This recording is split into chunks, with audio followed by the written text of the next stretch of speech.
What if everything you've been doing to earn respect is exactly what's driving it away? Most people spend their whole lives chasing it. They post it, they perform it, they rehearse it.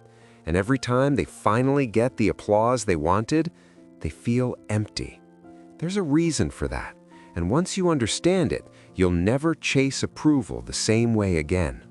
This is the story of Kale and the one conversation that changed everything.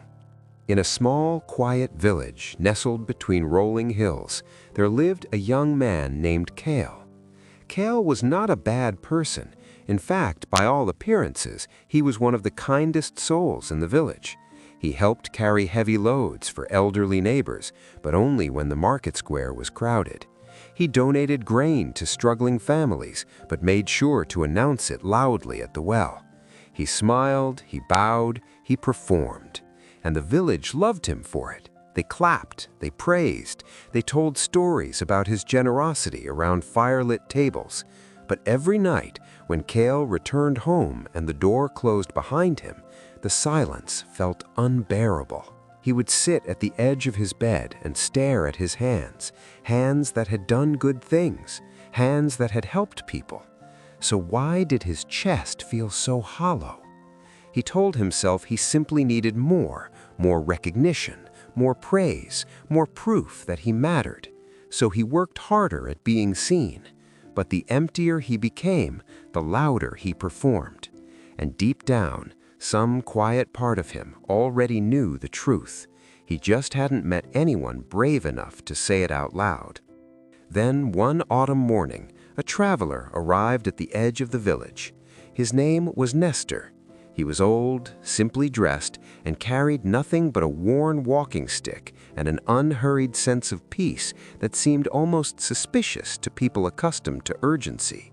He asked for nothing, he announced nothing. He simply sat beneath a tree at the village edge, watching the world pass by with calm, patient eyes.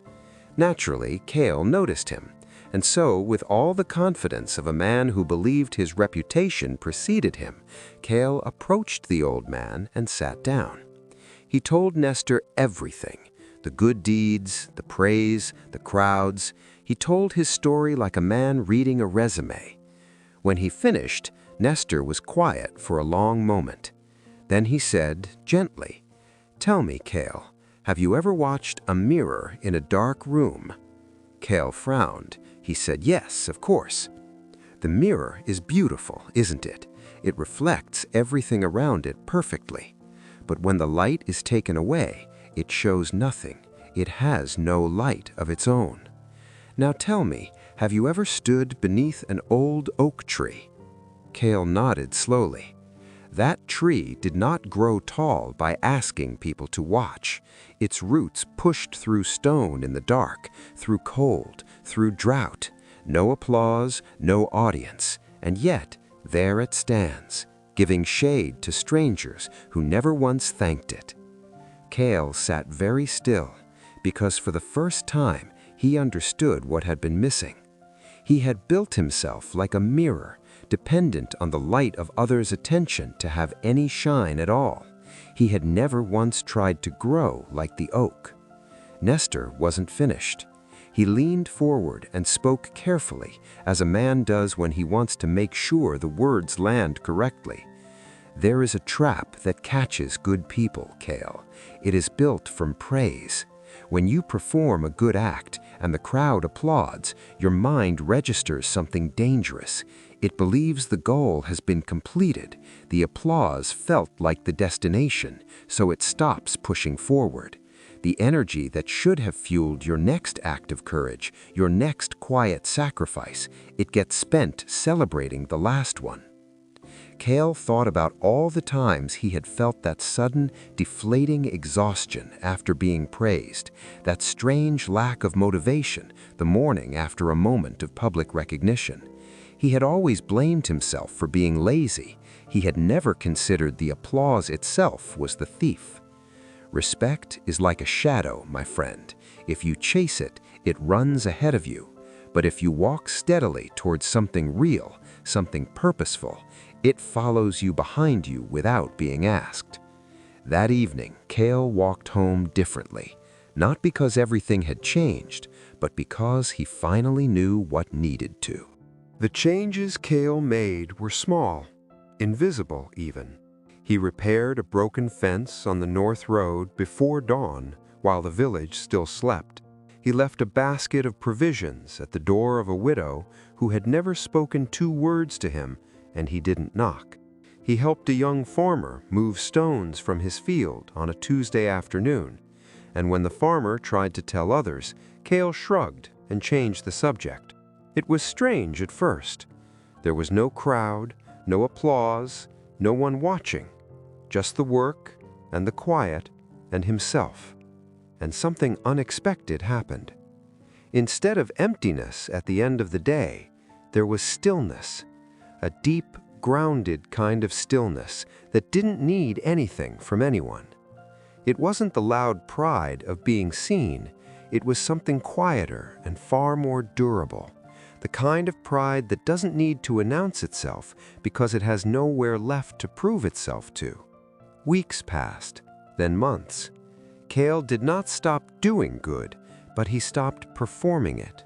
And slowly, without planning it, without chasing it, without rehearsing a single word, the village began to speak about him differently.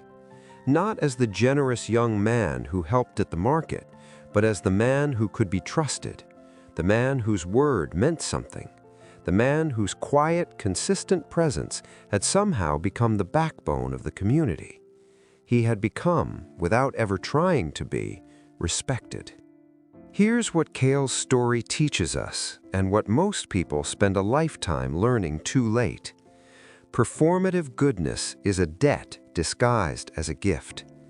Every time you do something good for the applause, you take on an invisible debt to the crowd. You need them to keep watching. You need them to keep clapping. And the moment they stop, you feel like you've lost something, but you never actually had it. The praise trap is real, and it is merciless. When we share our intentions or receive early praise, the brain treats it as partial completion of the goal. The motivation to continue quietly drains away. This is why the person who announces their diet on the first day often quits by the second week. Why the writer who tells everyone about their novel rarely finishes it. The announcement stole the energy the work needed. True respect is not given, it is recognized. There is a difference. People do not give respect the way they give applause. Respect is the involuntary recognition of something real, of consistency, integrity, and quiet strength observed over time. You cannot manufacture it. You can only become worthy of it by doing the work when nobody is watching. And, perhaps most importantly, the conversation that matters most is the one between you and your own conscience. When you act with integrity in silence, when you do the right thing with no audience, no reward, no record, you are building something inside yourself that no one can take from you. That is the oak tree. That is the root. That is what holds you upright when the storms come. So let me ask you something, and I want you to sit with it honestly. How much of what you do each day is for you, for your values, your growth, your integrity? And how much of it is a performance, waiting for applause that will never be enough? You don't have to abandon kindness. You don't have to stop being generous. You just have to stop needing the crowd to make it feel real. Do the good thing. Repair the fence. Leave the basket at the door and walk away. Because genuine virtue, the kind that actually changes lives, including your own, doesn't need an audience to shine. Like the sun, it simply does. If this story moved something in you, share it with someone who needs to hear it today. And if you're building something quietly, without applause, keep going. The roots are deeper than you know.